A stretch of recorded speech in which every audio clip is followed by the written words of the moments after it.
yang terjadi sekarang di masyarakat itu adalah mobilitas virus, karena masyarakat yang tidak bisa menembus mengakses fasilitas kesehatan kan mencari sendiri. Tujuannya cuma satu, Mas Maulana. Bagaimana pengusaha mampu bertahan dengan beban-beban yang mungkin bisa juga ditanggung oleh pemerintah, sehingga kita mampu melewati badai ini supaya tidak terjadi, Mas, yang kita harapkan, yaitu PHK.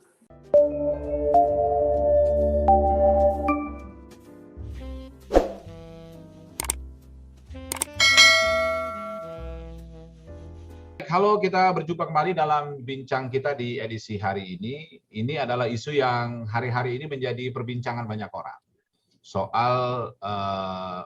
Bukan soal Pak Anies sebenarnya, soal orang yang masih bekerja di masa PPKM darurat. Jadi salah satunya adalah sektor non-esensial itu sebenarnya disuruh libur 100%. Nah, ini ketika kita bicara soal bagaimana mendukung kebijakan untuk memutus rantai COVID, Anda lihat di belakang saya background ini kondisi stasiun Bogor nih yang ramai sekali karena memang banyak orang masih berkantor di Jakarta. Saya bersama dengan dua narasumber saya yang hari ini pasti akan bicarakan ini, dan keduanya pasti punya perspektif soal bagaimana menanggulangi COVID di masa PPKM darurat. Yang pertama adalah Wakil Wali Kota Bogor, Pak Dedi Arahim, dan juga Ketua HIPI DKI Jakarta, Bang Sarman Simanjorang. Pak Dedi, Bang Sarman, terima kasih sudah bersama kami di kesempatan kali ini. Ya, sama-sama, Mas. Baik, Pak Dedi, saya ingin ke Pak Dedi dulu gitu.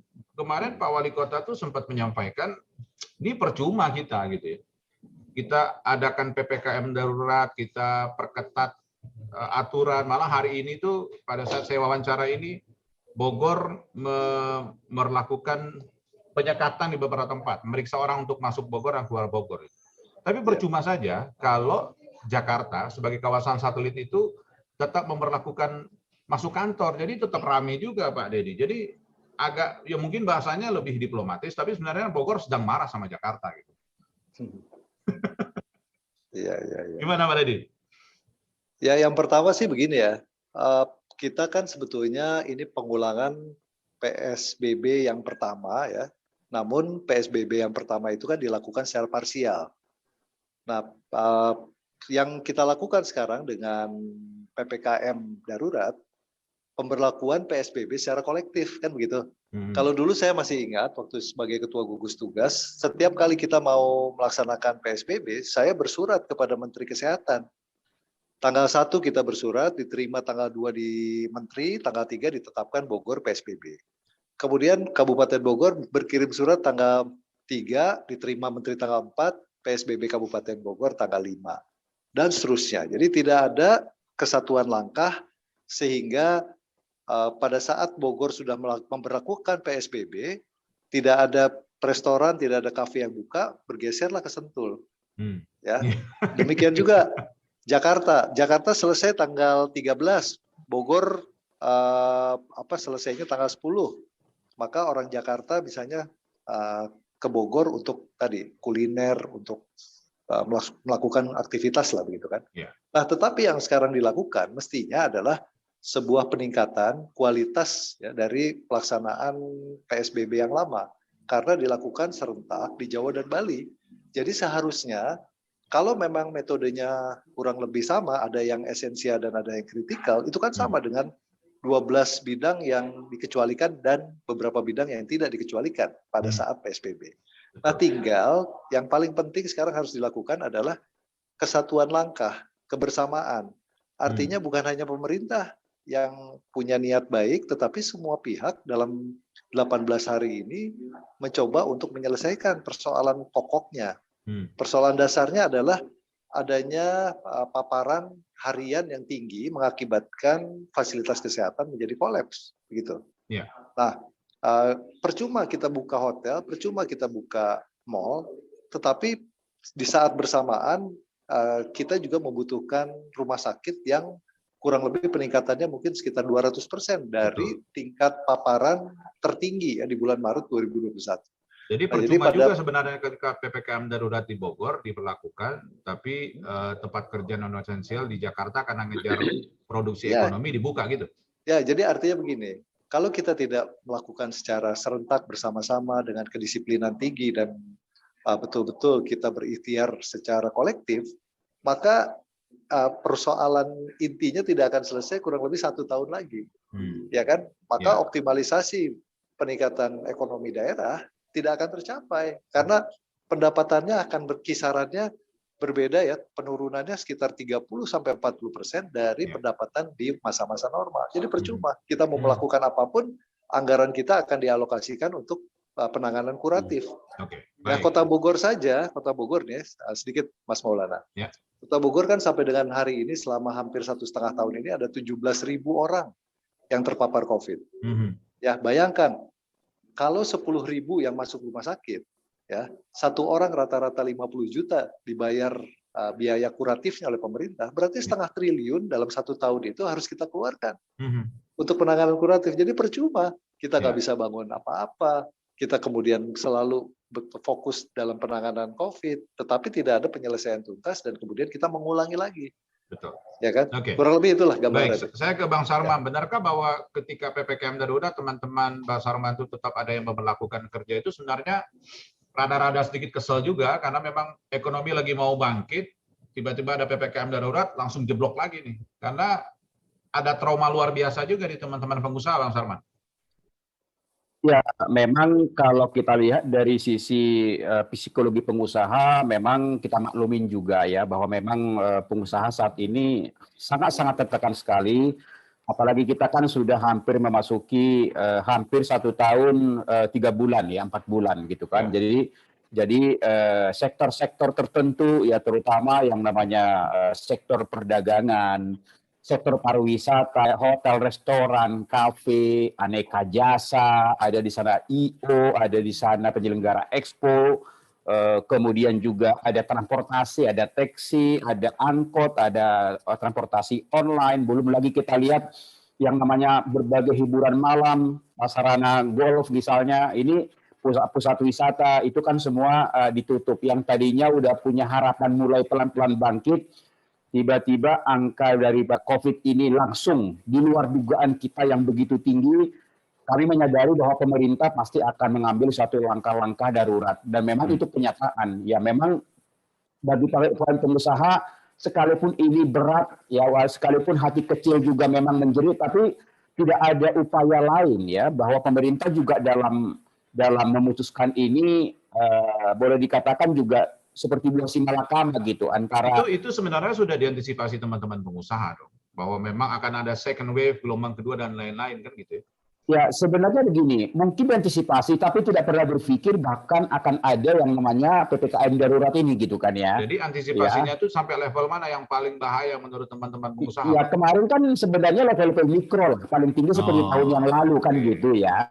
Tapi ini kan sebenarnya ini udah namanya ekstra ketat dan seperti yang dibilang oleh Kak Dedi tadi bahwa memang bahwa ini sudah ada sinergi gitu loh, sudah ada lintas daerah ini sudah nyambung gitu loh. Kalau dulu kan hanya antar masing-masing daerah. Kalau saat ini kan sudah terintegrasi di bawah koordinasi oleh Menko Maritim dan Investasi untuk Jawa dan Bali. Memang dalam hal ini kami dari pengusaha apapun kebijakan pemerintah tidak ada alasan kita untuk tidak mendukung gitu loh. Tidak ada itu. Apalagi yang namanya upaya untuk menekan laju penyebaran COVID ini. Bagi kami pengusaha sebenarnya adalah lebih cepat COVID ini berlalu, ya maka kami akan psikologi kami semakin terbangun gitu loh. Nah makanya kami dari pengusaha sangat-sangat mendukung. Dan saya dalam beberapa kesempatan di media saya sampaikan bahwasanya kami akan mendukung penuh yang namanya PPKM darurat ini, sekalipun dalam prakteknya memang ini akan sangat-sangat boleh dikatakan menekan daripada omset, menekan daripada profit kami, bahkan juga akan sangat menekan daripada biaya operasional kami. Tapi kami ingin ada kepastian, makanya kami sampaikan bahwa pemerintah harus tegas, harus jelas dalam melaksanakan PPKM darurat ini. Bila perlu kepastian yang bagaimana ini diinginkan kan memang COVID memang nggak pasti bang. Udah tahu bahwa COVID nggak pasti. Saya gini, dalam menerapkan PPKM darurat ini harus jelas, harus tegas. Artinya apa? Harus diberikan sanksi kepada siapapun yang nyata-nyata melanggar daripada PPKM darurat ini, termasuk kita pengusaha. Makanya kemarin kita memang terus terang saya saya sayangkan lah ketika Pak Gubernur DKI Jakarta melakukan sidak beberapa gedung, ternyata ada beberapa perusahaan yang non esensial dan juga non kritikal yang ternyata buka gitu loh. Ini memang sesuatu yang sangat-sangat kita prihatin sekali, dan mudah-mudahan ini menjadi menjadi pengalaman ya bagi teman-teman lain. Janganlah coba dulu untuk sementara ini, karena ini kalau kita masih melanggar daripada PPKM darurat ini sama saja kita akan memperpanjang lagi ketidakpastian ini gitu loh. Oke, tapi gini Bang, tapi boleh dong saya nanya misalnya mewakili pertanyaan netizen di Instagram kita. Boleh dong kita tahu bahwa berapa sih, emang kan cuma 20 hari nih atau 17 hari nih gitu misalnya kan. Apa iya efek dari 17 hari itu bagi pengusaha tuh gede banget sehingga memang harus ada kenakalan sedikit dalam tanda kutip kayak kemarin di Jakarta itu, Mas Oh, Ahmad? jadi gini Mas, kalau kita lihat daripada omset ya, begini. Kondisi kita pengusaha saat ini dengan tahun yang lalu itu pasti beda. Ya. Tahun yang lalu kita masih punya dana cadangan. Ya, karena apa? Kita di tahun 2019 itu masih ada yang bisa kita cadangkan ke tahun 2020. Tapi untuk 2021 ini nggak ada lagi dari cadangan. Karena memang kita tahu bahwa tahun 2020 namanya omset kita, yang namanya profit kita itu sudah sangat-sangat terbatas gitu loh. Apalagi saat ini. Jadi memang kalau dari sisi kondisi keuangan kita memang sudah sangat-sangat ngos-ngosan pengusaha kita ini. Apalagi teman-teman kita yang bergerak di bidang saya katakan tadi. Ini kan banyak terkena itu UKM kita. Ya, kalau kita lihat misalnya mall lah di Bogor misalnya, di dalam mall itu apa di sana? Ada di sana yang namanya fashion, ada di sana toko sepatu, ada di sana restoran, ada kafe. Itu semua UKM semuanya. Jadi bisa kita bayangkan 20 hari ke depan mereka sama sekali tidak ada omset, tidak ada profit. Ya, di satu sisi biaya operasional harus berjalan, gaji karyawan harus berjalan. Nah, bisa kita bayangkan gitu loh. Jadi kalau memang kalau ditanya kondisi pengusaha ya memang sangat-sangat memprihatinkan sekali. Tapi ini bukan merupakan bukan lagi tugas kita bagaimana meratapi ini. Tapi tugas kita bersama bagaimana mengakhiri ini gitu loh. Artinya COVID inilah sumber utama kita. Nah, untuk itu kita sangat berharap bahwa 20 hari ke depan pengusaha-pengusaha kita ini harus kuat, harus tegar. Ayo kita sukseskan daripada PPKM darurat ini agar kita cepat keluar dari badai ini, sehingga kita harapkan nanti pemerintah akan kembali menarik remnya, memperlonggar lagi berbagai aktivitas masyarakat dan dunia usaha, pelan-pelan kita bangkit kembali. Oke, Pak Deddy, ada yang akhirnya berkesimpulan bahwa tuh kan nggak bisa sebenarnya memutus rantai COVID sambil meribon ekonomi, agak susah. Faktanya kan hari ini itu gitu. Jadi pemerintah satu-satu deh mau COVID dulu atau mau ekonomi dulu. Ini ada yang menyatakan ini akibat dari dua-duanya mau dilakukan. Faktanya begini kan gitu Pak Deddy. Kalau menurut saya tidak juga. Sampai dengan Maret 2021 ya, grafik menunjukkan antara pemulihan ekonomi dengan penanganan kesehatan bisa berjalan bersama. Tetapi begitu masuk bulan Ramadan dan Idul Fitri, pemerintah sudah mewarning tidak boleh mudik, masyarakat sebagian bandel. Itu. Kan kita punya grafik di Bogor saja ya, di Bogor nih. Kasus tertinggi itu harian tertinggi ya, 189 orang per hari. Ya, sampai dengan bulan Maret, dari sejak awal terjadinya pandemi di sekitar 19 Maret 2020. Ya, jadi penambahan kasus ada, tetapi yang tertinggi 189 kasus. Nah, begitu mudik, ya, begitu libur kemarin ya, cuti bersama dan lain-lain, kita kembali sekarang harian bisa mencapai 400 sampai 500 per hari. Nah, jadi kalau menurut saya tidak bisa dikatakan bahwa antara penanganan ekonomi dengan pemulihan kesehatan tidak bisa dilaksanakan secara berbarengan. Tidak ada kok. Yang lain-lain lockdown kita aman. Hanya terakhir ya kita tidak sabar, yang diam-diam mudik ya, yang kemudian cari jalan tikus dan lain sebagainya mudik, kembali lagi kemudian memaparkan. Contoh kasus di Bogor kan terbukti. Yang pertama kasus Gria Melati di Bogor. Dari mana? Dari orang yang mudik. Ya, memaparkan dalam satu klaster perumahan ada 92 orang. Kemudian kasus yang kedua adalah Ponpes Bina Madani. Mereka datang dari seluruh Indonesia, datang ke Bogor. Ya, santri terpapar 90 lebih. Ya. Kemudian ada juga sekolah, saya lupa nama sekolahnya. Sama begitu. Jadi mereka kembali dari luar kota, masuk ke Bogor setelah mudik Lebaran, kemudian terjadi paparan yang besar. Terakhir yang Katulampa ya Pak Dedi ya? Kalau sekarang akhirnya karena sudah varian Delta lah, kemudian juga masyarakat tadi sudah dalam kondisi ya tertekan ya dari sisi kesehatan, ya sekarang meledak di mana-mana. Bukan hanya Katulampa, Geria Katulampa sekarang hampir 107 orang. Kemudian ada lagi di Yasmin ya, di RW 9 kalau nggak salah. Itu juga puluhan orang. Jadi memang sekarang sudah terjadi ledakan karena kita memang pada awalnya kurang merespon aturan dari pemerintah untuk larangan mudik. Jadi disangkanya sudah ada grafik melandai, itu kita sudah lebih aman. Ternyata tidak. Artinya bahwa sebenarnya masalahnya kan di behavior-nya masyarakat kita kan gitu ya? Iya tadi yang saya sampaikan ya, kalau saja ya kan sebetulnya gini, pengambilan keputusan oleh pemerintah dilandasi oleh kajian-kajian yang dalam.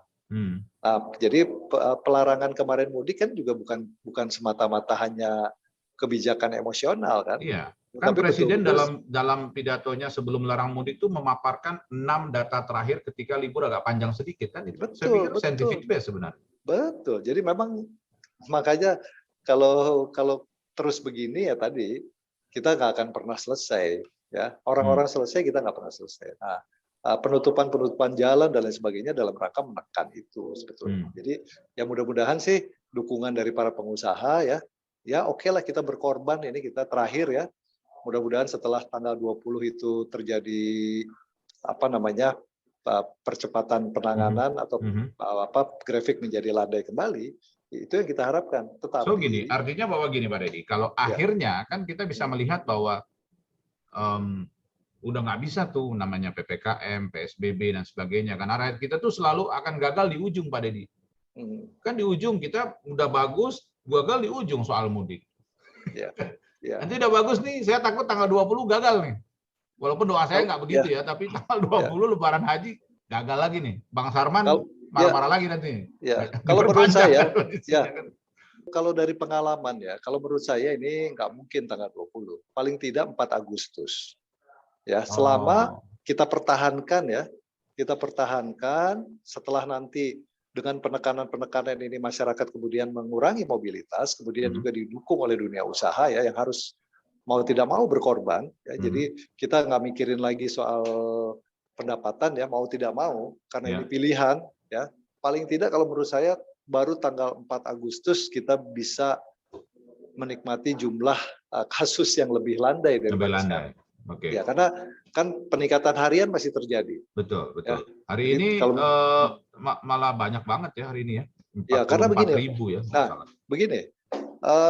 Yang terjadi sekarang di masyarakat itu adalah mobilitas virus karena masyarakat yang tidak bisa menembus mengakses fasilitas kesehatan kan mencari sendiri. Ya, dia datang dia pakai Grab ya. Dia sewa Grab untuk diantar ke rumah sakit umum daerah misalnya. Di RSUD IGD-nya penuh. Dia turun, supirnya ngerokok ke kantin sambil nunggu antrian. Balik lagi ke mobil, cari lagi rumah sakit yang kedua. Nunggu lagi,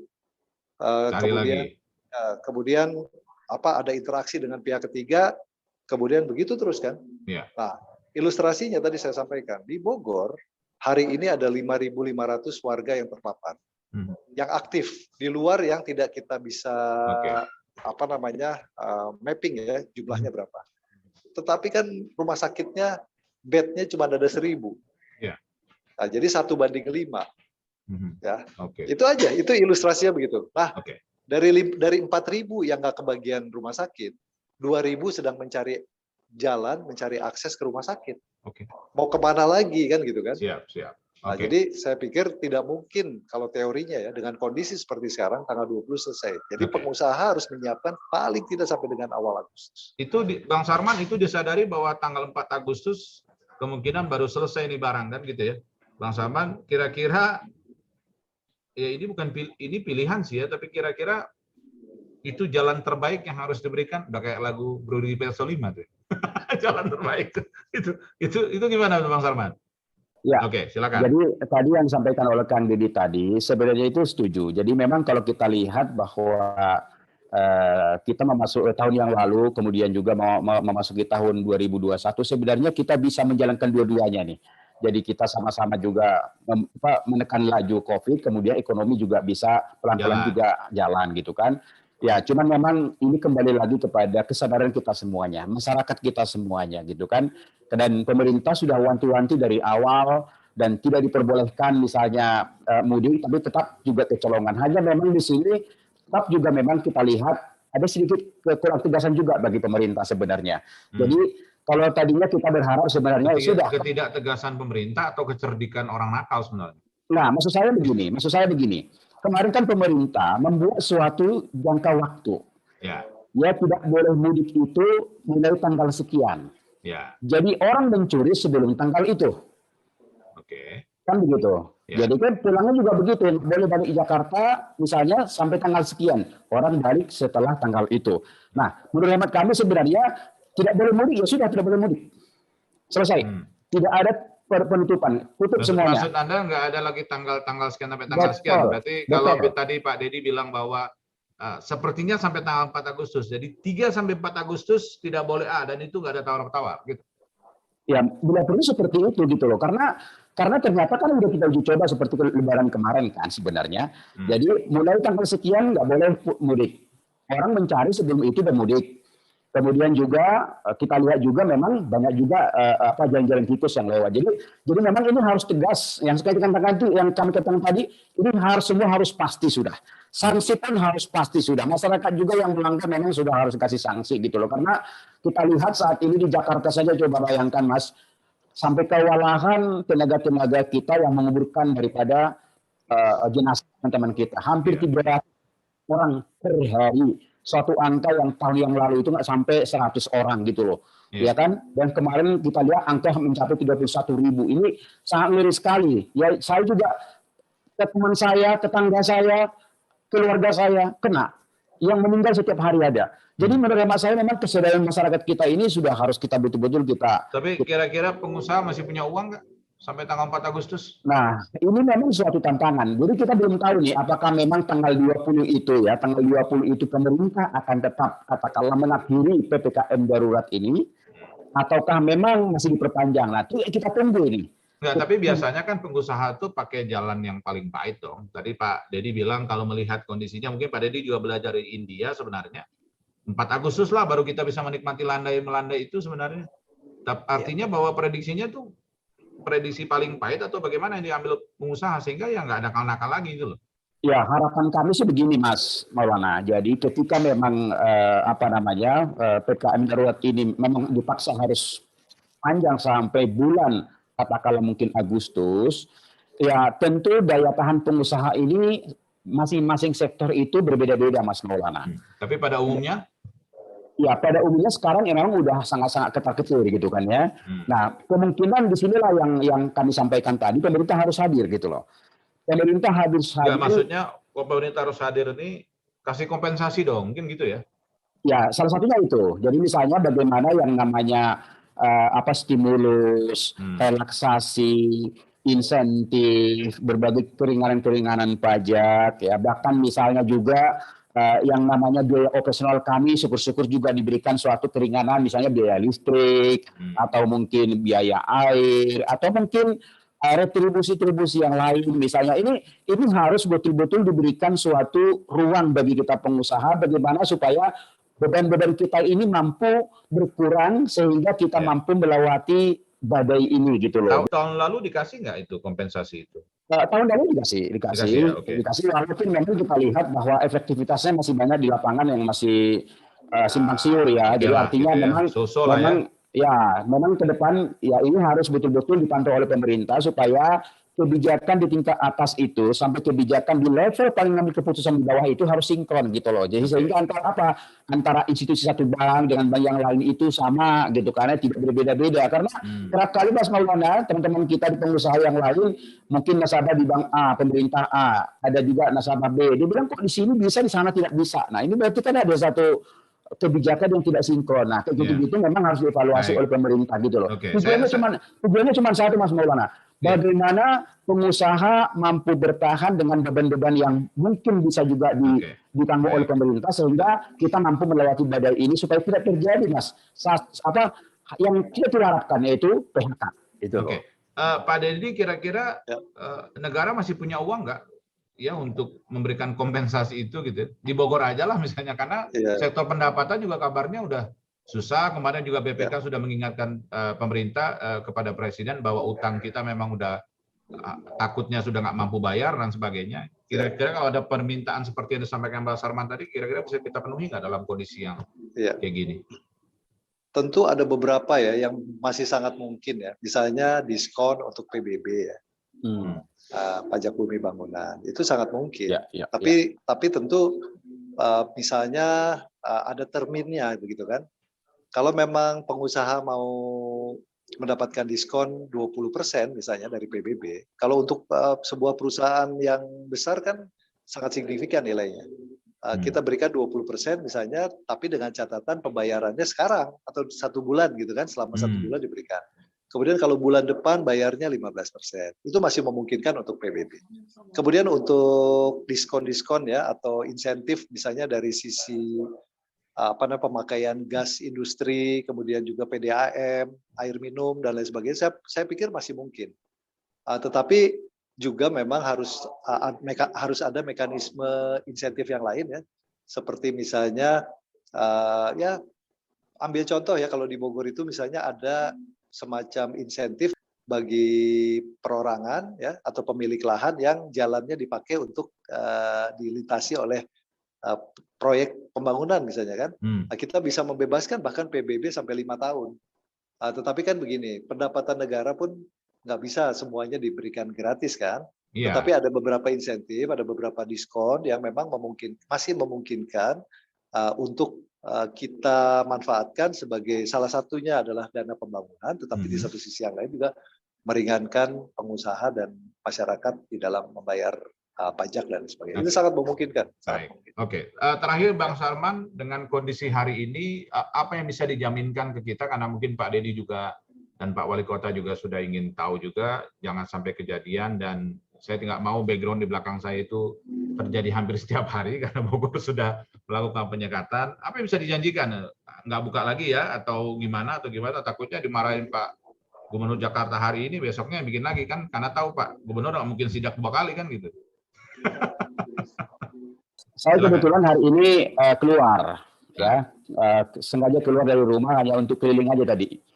Jadi saya melewati jalan Sudirman terutama, saya melihat memang perkantoran-perkantoran agak sepi.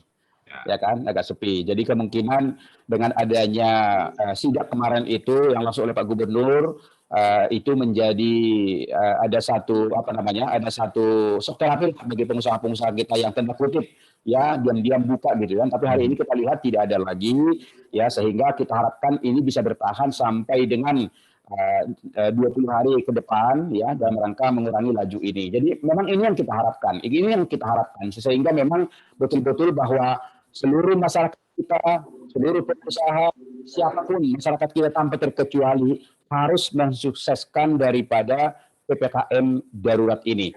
Dan kami dari pengusaha meminta kepada pemerintah ya berikan kami suatu garansi agar kiranya tanggal 20 besok atau mungkin ya seperti disampaikan oleh Kang Deddy tadi, mungkin awal Agustus itu betul-betul kita lihat bahwa kita mampu mengendalikan penurunan COVID ini serendah mungkin. Oke, jadi pengusaha tuh pengen pasti dong tanggalnya gitu ya?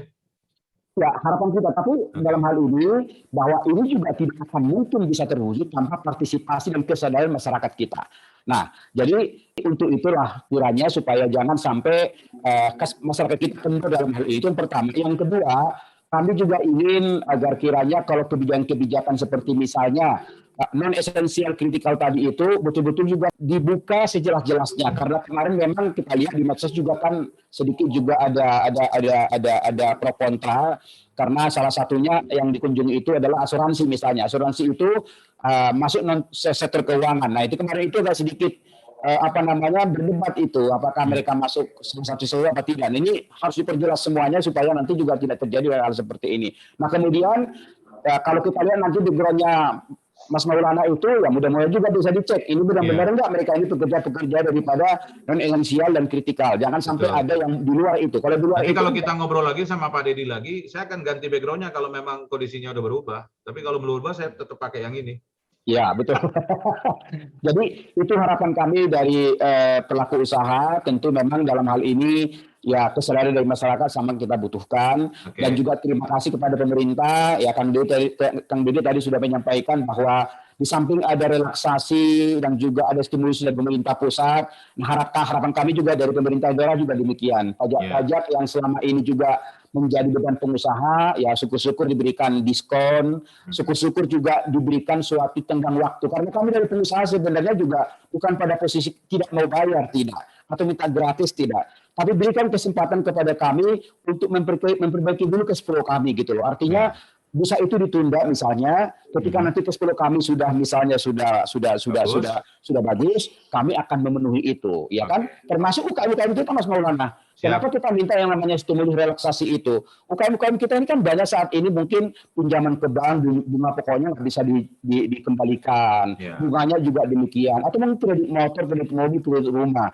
Nah, tapi bukan minta gratis, tapi tolong juga diberikan suatu keringanan bahwasanya kami akan membayar, UKM itu akan membayar ketika nanti cash flow-nya sudah memungkinkan. Itu yang menjadi harapan kami kepada pemerintah supaya kita mampu bertahan melewati badai ini, dan nanti ketika nanti pasca COVID ini bisa kita bangkit kembali membangun ekonomi kita yang positif. Baik, Pak Dedi, ya silakan. Ada yang ingin disampaikan juga kepada para pengusaha khususnya di Jakarta dan di Bogor sendiri gitu, karena Jakarta Bogor itu yang saling berkaitan. Apapun kebijakan di Jakarta punya efek di Bogor, begitu juga sebaliknya kan gitu sebenarnya.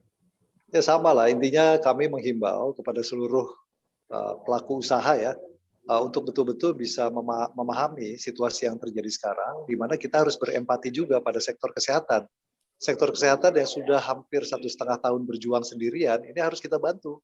Bantunya dengan apa? Dengan tadi mematuhi apapun aturan yang kita lakukan, ya kita turunkan di dalam bentuk kebijakan-kebijakan agar kita bisa mengurangi tingkat penyebaran virus dimanapun. Nah, salah satu contoh ya hasil studi kita menyatakan bahwa klaster keluarga itu juga antara lain berasal dari klaster perkantoran. Jadi ini tidak bisa dipungkiri ya, karena kalau dari studi kesehatan, misalnya faktor sirkulasi udara, kemudian juga faktor keadaan lingkungan di perkantoran yang sangat memungkinkan terjadinya prokes yang lemah, mengakibatkan tadi terjadinya klaster keluarga. Jadi salah satu kontribusi dari pengusaha pada saat ini ya, di masa PPKM darurat ini adalah betul-betul melaksanakan apa yang digariskan untuk sektor esensial maupun kritikal, dan mana sektor esensial kritikal yang masih bisa melaksanakan kegiatan dengan syarat tertentu, dan yang non esensial atau non kritikal yang betul-betul harus berhenti dulu melaksanakan kegiatan selama masa PPKM. Jadi mohon bantuan dari semua pihak agar PPKM darurat ini tidak sia-sia dan betul-betul bisa kita rasakan manfaatnya nanti pada tanggal 20. Baik. Tanggal 20 atau tadi tanggal 4 ya Pak? Ya kalau diperpanjang kan logikanya ke tanggal 4. Tetapi kalau dari hitungan sekarang dengan kondisi masih rasio antara mereka yang mencari fasilitas kesehatan dengan kondisi keadaan sarana prasarana di bidang kesehatan, tentu masih kita butuhkan waktu untuk bisa menurunkan semaksimal mungkin. Oke. Baik, terima kasih banyak Pak Dedi. Kemudian Bang Salman sudah bersama kita di obrolan kali ini. Mudah-mudahan bisa memberikan pencerahan juga, sehingga kalaupun di sosmed itu ya produktif juga. Jangan protes sana, protes sini, ya protes nggak apa-apa. Tapi kalau tidak didasari fakta, apalagi mengajak orang tidak percaya corona, itu udah salah banget. Gitu. Faktanya tadi 3.000 orang dimakamkan setiap hari ya Bang Sarman ya? Di Jakarta 300. 300 orang dimakamkan setiap hari dengan prokes COVID. Masih kurang, Wah. Di Bogor perumahan 100 orang Pak Dedi ya? Hari ini Kluster banyak ratusan sekali, orang ya. klaster banyak sekali terjadi, dan itu pasti ada korelasi antara klaster keluarga dengan klaster perkantoran. Mudah-mudahan background di belakang saya kalau kita ngobrol bisa ganti karena kondisinya udah mulai melandai. Mudah-mudahan Amin. Bapak semua sehat semua di Amin. selama kita memang menghadapi kondisi. Terima kasih banyak Pak Dedi. Oke, Juga sama-sama Bang Sarman, Pak terima Bang kasih Sarman. banyak. Masih. Ya, terima kasih Kang Baik. Dodi. Ya. Mas Demikian Maulana, bincang kita terima di kasih. edisi hari ini. Kita harapkan kita semua bisa sehat dan patuhi protokol kesehatan. Apapun kebijakan memang harus kita dukung. Karena sejatinya untuk mengembalikan ekonomi kita adalah memutus rantai COVID itu sendiri. Nggak ada jalan lain. Saya Maulana Sarto. Sampai jumpa. Terima kasih.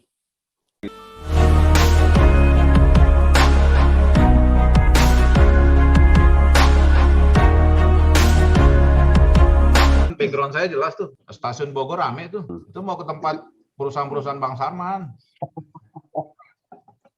Di Jakarta ya. Ya, mau ke Jakarta itu Pak. Itu ramenya begitu.